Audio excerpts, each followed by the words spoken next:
Hello, hi, it's Pearl again, and today I'm going to do a little podcast about anger.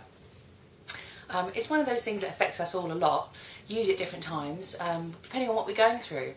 And when I teach meditation and mindfulness, it's one of the things I get asked about a lot.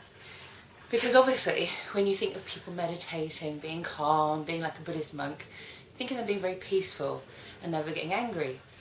And as I said in my last podcast, I was talking about the Dalai Lama, and he was explaining how when he was younger and he used to try and mend watches and clocks, that when he was trying to fix the clock and he would get really frustrated, he would bash the clock, and it didn't really help. But so we can see that even very experienced spiritual leaders still have problems with anger. And so what I want to do is really look at anger, what it is, and how we can use it to A, not get so angry all the time, and B, really learn from our anger as well. So the question is, what makes you angry? Okay? And I think there's different things that make all of us angry. And so a few different types of anger. Number one, I feel, is I get angry when somebody puts me in danger when I'm on my bike. So somebody who overtakes me in a bad way, a dangerous way, I get super angry. And I think that kind of anger is about being defensive. And it's quite, a natural anger in terms of who we are as human beings, as we are still animals. And you think about a mother who gets angry when their child is threatened. All those things. So the first question is, are we having a defensive anger? Now, I also get defensive anger when there's a lot of noise at night and I get woken up, because I know I need my sleep. Otherwise, I get really terrible headaches. So if I get woken up in the middle of the night, I can often get really, really angry, especially if I feel it's somebody particular who's, having a noisy party or something like that. I also get angry when I get really hungry, because again, for me, that triggers really bad headaches. So those things I understand about myself, and so I could do things like, carry energy bars and have headphones and white noise music and all the things I can do to try and make sure I get my sleep. So those things, defensive anger, we can look at and say, okay, how can we make it ourselves safer? How can we feel safer so we're not getting angry? And this works in business as well. I think sometimes we can get really angry in business if we feel somebody's attacking us or somebody's trying to take our territory. Those are things that are very important as well. And so on the one hand, we can try and do things to kind of protect ourselves by setting healthy boundaries, by saying to people, look, that's not okay. Can you please, not do that? If we feel that's appropriate. Or the second thing is to look at our reaction to it. For example, when I'm on a bike and somebody acts badly or dangerously, very often it might be that they just don't see me. They're just not taking into consideration the space that I need. I could chase each car down and go, look, and explain the situation to them. Or what I can do is say, I'm going to go and go down a quieter cycle path. I'm going to go, if I've got the time, if the weather's good, I'm going to go through the country lanes because it's going to make my life easier. And it's going to avoid putting me in that situation. I'm still looking for other ways of trying to create a safer space there, because I think that's important for me. Okay, so that's defensive anger. And I think that's quite an important area. Number two, frustration. Again, we can get very angry when we feel frustrated.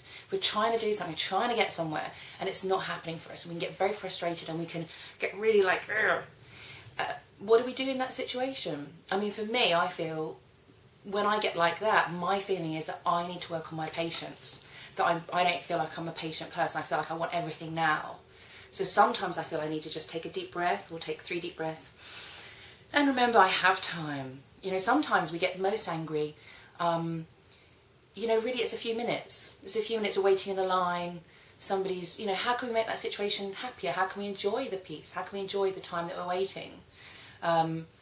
Maybe worried about being late for something. What we can do is maybe add more time in, add more space in next time, so that we don't stress when our train is 2 minutes late. If somebody's, people are crowding on the train and you think, I can't get on there. I need another 10 minutes in my journey time so that I can arrive feeling peaceful, feeling calm. Especially if we're driving, again, making it safe. If we're not rushing, we can be calmer. And a lot of times, if you actually look when you're rushing, the question is, do you need to rush anyway? Or are you just in a habit of rushing? Are we just in a habit of trying to get there as soon as we can? Can we actually stop, slow down and enjoy the ride more? Maybe we can. Maybe go through the country lane, take it easier instead of So that's a change in our attitude, change in the way we set up our schedules as well, so that we have a bit more time to relax. If you leave everything to the last minute, we're going to have that rushing feeling. We don't have to squeeze so much in. Take an extra 10 minutes. I took my nephew to the cinema yesterday and we were about 20 minutes early for 25 minutes of trailers. And I said to him, well, do you want to do something else and wait, before we do that? And he said, no, I like to sing in the cinema. So we spent about an hour in the cinema before the film started. But he was happy. He likes the feeling of sitting in the cinema. He likes enjoying waiting for the trailers, waiting for the film. So he was happy, I was happy. But sometimes we think, oh, that's a wasted hour. What can I do with that? It wasn't a wasted hour, we had a great time. So anyway, more reasons that we get angry. Another reason we often get angry is if we're going through bereavement. Bereavement, if we're having a bereavement, as you might know, there are just several different stages of bereavement. And anger is a very important stage of bereavement. Now, when I say bereavement, it doesn't necessarily mean that somebody's died. It could also be any big change in your life. It could be losing a job, changing a job, even if it was your choice. It can also be changing a relationship. If you've broken up with somebody, somebody's broken up with you, or a friend has moved away, or we've just changed the situation and how we're relating to them. I think a lot of people are going through big changes at the moment. It can be very stressful, and as we come to accept those changes, we go through the periods. A lot of people go through different stages, not necessarily the same, and we go through things like depression, anger, bargaining, denial, all those situations, all those different states we go through. So anger is a very important state in any bereavement. And I would say, particularly if it is, if somebody has actually died, it can be a very, very strong feeling of anger and powerlessness. And our response, that anger of, at the universe, at that person, that sense of anger, very, very powerful. And what can we learn from that? And how can we help ourselves? How can we use it? And my feeling is when it comes to bereavement, that anger is a very natural and healthy state. And one of the important things in bereavement is we don't try and push ourselves necessarily to get over that, because it's something burning out in ourselves. It's like, letting go with that anger. And for me, I feel when it comes to that sense of anger, I often ask, what is the point of this? What is the point of having anger when we feel bereaved? And I think for myself, going through this I read through this a few years ago, a lot of the other states that we experience, and also that terrible sadness when we feel, when we're letting go, when we're having a bereavement with somebody or something, the feelings we feel can be overwhelming. One day we feel incredibly sad, then we feel guilty that we didn't do enough, all these things. So anger, and to a certain extent depression as well, which is another very normal, healthy state we go through in bereavement, is almost like an absence of emotion. That anger is like a white, when you get really, really angry, it's like white hot. And it's great in a way because when you feel super angry, you almost can't feel anything else. We're so angry that we can't feel sad. So in a way, it's kind of a relief from that sadness. And I think that's why we go through different stages, and that we kind of stay in one state as long as we can handle it, and then we move on to the next state. Like when I can't feel sad anymore, I get super angry, and it's like a relief. We change. A change is as good as a rest, as they say. And it's also, I think, one of the reasons we sometimes in bereavement go through different states, and we repeat them. So for example, you might be angry one day, and then depressed the next day, and then things change around. And I think that sometimes with that kind of anger, we need to release it, let it go, burn it out. We're not trying to look to say, well, don't get bereaved again. That's not what we're looking for, because obviously every time we have a strong attachment and love for people, it's possible for us to be in that state again, and we don't want to, as human beings, exclude that, if that makes sense. I'll go a bit deep there. Okay, I'll go back. So anger, when we're feeling bereaved, a great way of getting rid of anger is to use our bodies, And there's a great yoga exercise in Kundalini yoga where literally we're punching out. And that's a time where it's a really great idea. And certain other types of anger as well. Put on some really angry music, and just punch it out. Go punch a punch bag. Go, because we're going to release it out and let the anger out. Really feel it. Really, if we're going through a state where we need to feel something, then let it out in a safe place, in a safe space, not in the shop at the shop assistant who's just trying to help. So go, get your punch bag out, just do some punching steps, put on a bit of kung fu fighting, just go for it, let it go. Because sometimes that's what anger is, it's something that's building up and releasing. And there's something quite cleansing about it.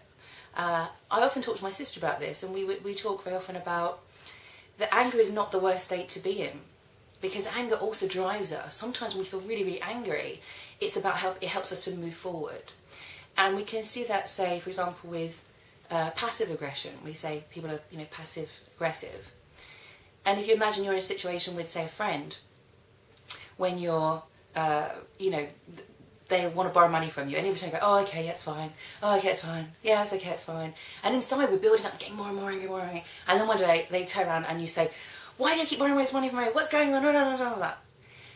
And that's not a very healthy way of expressing our anger. Because really in that situation, in a passive aggressive situation, what we need is to be honest. And honesty is what's going to get us out of anger. Because what we want to do is say, look, I'm not comfortable with this anymore. Or like, this is the very last time. Or, And we see it with children as well, because they're so good at pushing our buttons. And they can kind of push, and they get to the point go, look, that's it. That's it. Go to bed. No more TV. And we want to kind of stay away from that by staying calm, giving them reasonable boundaries. And that's what we see as well in life. We need to give other people boundaries as well. Don't call me after this time. Don't expect this from me. Because that way we're not again putting ourselves in a situation where we have to get defensive, where we push so far that we have to be really defensive. Instead we say, look, I'm sorry, that's not going to happen. There we go.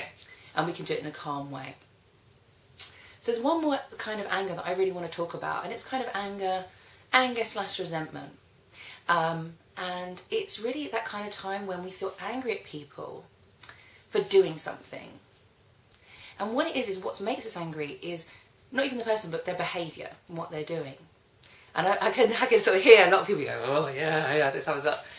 And sometimes we get angry at somebody's behaviour, if somebody overtakes me badly, somebody, puts me in a dangerous position, that's one kind of thing. But sometimes we get angry at somebody because they're doing something and we resent the fact that they get to do it.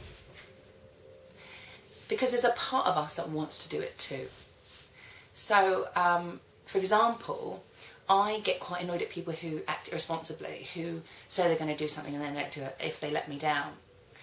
And I think one of those reasons is that I feel I have to be really responsible. And it's like, if I'm the child sitting in the school and I'm doing all my schoolwork and I'm working really, really hard, and I look out the window and there's kids playing and I'm like, oh, they get to go and play. And I think at those times it's really important to look at, why am I sitting in the schoolroom? Why am I sitting here working when those kids are out there playing? Or whatever kind of behaviour it is that we're kind of feeling resentful of. And very often when we do that, we think, I'm here for me. I'm here because this is something I really want to do.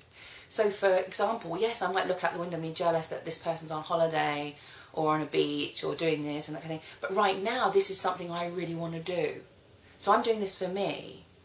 And they're doing what, they're getting their holiday, their time. That's what they need for them. But the other thing is that sometimes we can be resentful of that. And when I actually look at, say, why am I sitting here? Why am I doing this? It's because I feel I should. I feel I should be working.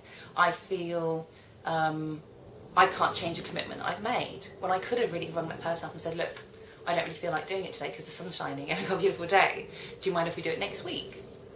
So sometimes when I get annoyed at other people's behaviour, it's because I actually really want to be doing what they're doing. And the way to get out of anger here is for me to give myself permission to change my behaviour and to be more like them. And that's really important when we're looking at our relationships with individuals, that sometimes we can be really resentful of what they're doing, what they have. And as I say, it's both of those things. Sometimes it's something we would like to have, but when we really look at it, we say, no, I don't really want to be like that. Sometimes if I go to bed early and then my neighbours have a wild party and they're all, we used to, and everyone's having a really, really great time, I think, oh, why did I go to bed early? Why didn't I stay up late? And the next morning, I'm doing whatever I went to bed early for, and I'm feeling good, having a great time, and they're probably suffering from a hangover. So it's kind of like when I have that resentment, we have to say, You know, am I really doing what I want to be doing? And very often, if we can really look at it, if we can be open and honest and allow the feeling of saying, actually, am I resenting this person because they have what I want? Sometimes you can look at it and say, yes, I do kind of want what they have, but I don't want exactly what they have. I don't want to be like them, but there's something in what they're doing and being that makes me a little bit jealous and a little bit resentful. And that's for my problem to work on. That's my problem to release that, and also to go out and find what it is that I feel that I'm missing out on. So that's a really, really useful way we can use our anger. So the next time you get angry, and I'm going to finish now, next time you get angry, ask yourself, am I feeling defensive? Am I feeling threatened? What was the other one? Am I feeling resentful and jealous as well with that? Am I bereaved? Am I working through some anger? Is this anger really necessary? It might be really necessary, in which case let me just go and express it. And I know there was one more that I asked about, wasn't it? Defensiveness. There was another kind of anger. What was it? I can't remember now. We've gone through them. We had defensive, feeling defensive, feeling resentful. Okay, I'm going to watch it back and tell you at the end. You tell me what was the other type of anger that we had. Passive aggressive. Yes, waiting, and then bursting out. Okay. Anyway, so I hope that this is helping you, and I hope that next time you get angry, you can use that anger as your teacher to learn more about yourself and to develop more. Okay, take care. I'll see you soon. Bye.